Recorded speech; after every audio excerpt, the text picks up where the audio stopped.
All right, ladies and gentlemen, you are welcome to another great episode on your favorite political talk show, The Truth with Ben Jokes. Now, this particular week is the worst week of what has been a very terrible administration. As I speak to you, exchange rate has soared to 1,700 naira to a dollar at BDC, and inflation remains on the rise. But the worst is happening in the area of insecurity. 2 days ago, terrorists stormed the most militarized state in Nigeria, which is Kaduna State, and they took 287 pupils captive, killing some teachers and the principal in the process. The next day, they struck in Katsina. That same day, they went to Borno Maiduguri and they struck, and they went back to Kaduna yesterday to unleash another mayhem.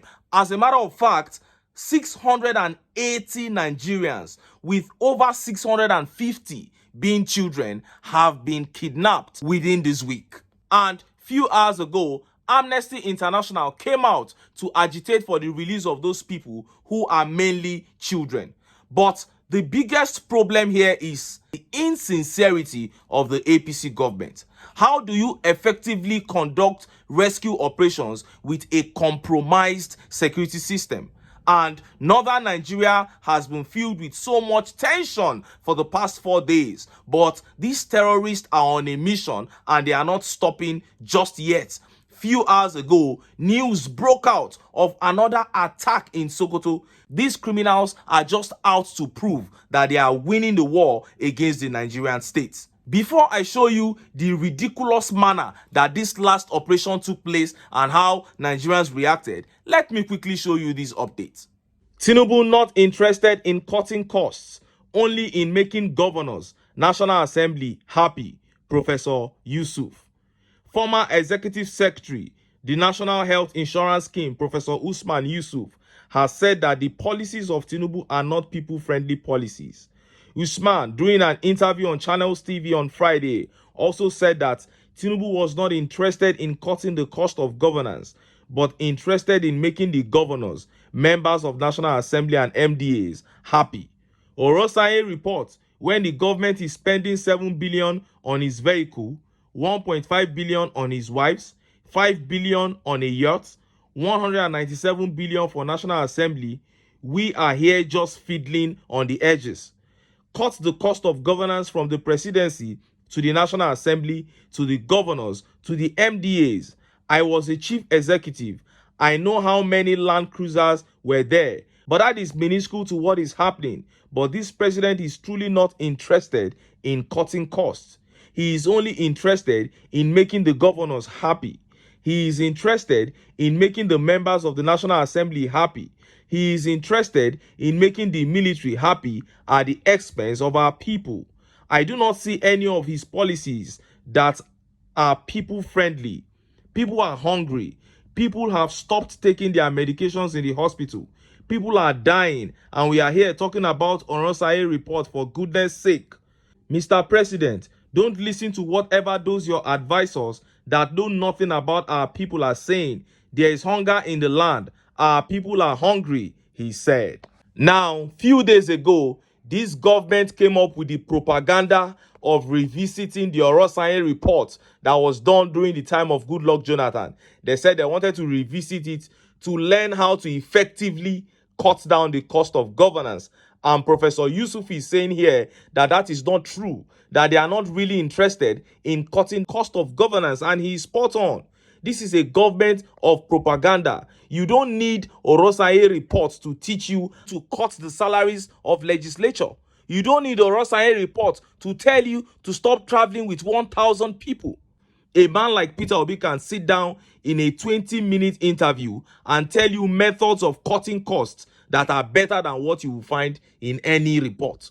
But sadly, people like Professor Yusuf were backing Atiku during the presidential elections. And look at how Nigerians reacted. Look at some of the tweet reactions. This tweet here by Oluwasegun says, "This is true. Hope his supporters are enjoying his callous government." They are weeping now. And this tweet by Save Africa says, "Who doesn't know that TINUBU and APC members don't care about Nigerians. They don't at all. Anybody who will still support APC, even as at 2019, anybody who was still supporting the APC does not care about Nigeria. And this tweet here by Kingsley says, that's the gospel truth. Emilokon wants to keep the status quo. He doesn't want to disturb it. He's only interested in being president. So sad. And Polo White here says, that is how to run a company. Always make your shareholders happy. And what Polo White is saying here is that these guys are running Nigeria like a company, and the lawmakers and the governors are shareholders like him. And that is why he's always committed to making them happy at the expense of the people. So sad. Now, let us look at how gunmen, bandits, terrorists, call them whatever, unleashed mayhem in Sokoto after visiting Kaduna, Borno, and Katsina. Look at how the papers reported it. Breaking: terrorists strike in Sokoto, abduct unspecified number of Sangaya students. Bandits have reportedly kidnapped an unspecified number of Sangaya students at Gidan Bakuso in Gada local government area of Sokoto State. According to Daily Trust, the students were abducted from their school around 1 a.m. on Saturday. The proprietor of the school, Liman Abubakar, said 15 students were unaccounted for so far, but we are still counting. This incident came barely a day after the terrorists stormed a government school in Kaduna State and abducted over 270 pupils.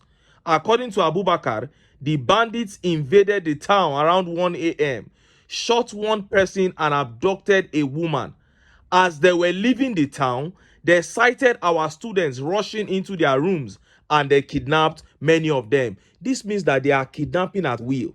They can even kidnap you when they didn't plan to. That is how deplorable the security has become in northern Nigeria. We have so far counted 15 who are missing, and we are still searching for more, he said. Abubakar added that this was not the first time the village was attacked by bandits. The member representing Gada East constituency at the State House of Assembly, Kabiru Dauda, while confirming the attack, said he received a call from the village around 2 a.m. that it was invaded by bandits. I reached out to the local government authorities and security agencies, and I'm sure they are doing something about it, he said. Something about it. It was also gathered that bandits attacked and killed 3 persons at Toba village in Isa local government area of the state, including the village head. The spokesperson of the Sokoto State Police Command, ASP Ahmad Rufai, said he was not aware of the development, but he would contact the divisional police officer of the local government areas. Look at how ridiculous this is. They came for another operation. Then they saw students running into their rooms. They said, why not? Then they attacked those students again and kidnapped them. These people are just operating freely. There's nothing like security. What we hear in the news are all lies. Now, they are beginning to exert their dominance. Akpabio came out the other day to run his mouth that security had improved. And since he said that, these people have been unleashing mayhem. And look at how Nigerians reacted. Look at some of the tweet reactions. This tweet here says, over 200 children were kidnapped. An entire community was massacred in Benue State, and an unspecified number of law-abiding citizens were abducted in Sokoto State. Is Nigeria at war? Well, is this not even worse? And this tweet by Badmore says, how APC strategically controls media to call terrorists bandits instead of Boko Haram amazes me. They did it to score a cheap point that they have conquered Boko Haram. So what is the name of these ones kidnapping students up and down? Well, let them continue to play politics and let Nigerians continue to accommodate them. A time will come when we will not be able to do so anymore and we would have to react. Until then, Nigerians should continue to suffer. And this tweet by Frankly says, what APC has turned Nigeria into, my brother, despicable. And this tweet here says, twice in less than a week, 4 times now, my brother. And this tweet by Ugo says, the renewed hope strikes again. That is it. African Heritage here says, I ask again, how did we get here as a nation? Well, we got here the day we made the mistake of allowing APC to smell power. This evil organization that have come to steal, to kill, and to destroy are the ones that have held Nigeria, brought Nigeria to this deplorable state. And I'm sad to say that Nigeria can only fall further from here. There is no hope at the end of this APC tunnel. And until Nigerians come together and kick them out of power, this is how this country will continue to suffer. But until then, make I still enter town. Make I go get some ogbonge political news wey una go like. Why? Because of una. Now I dey here. So don't go away. Don't go away.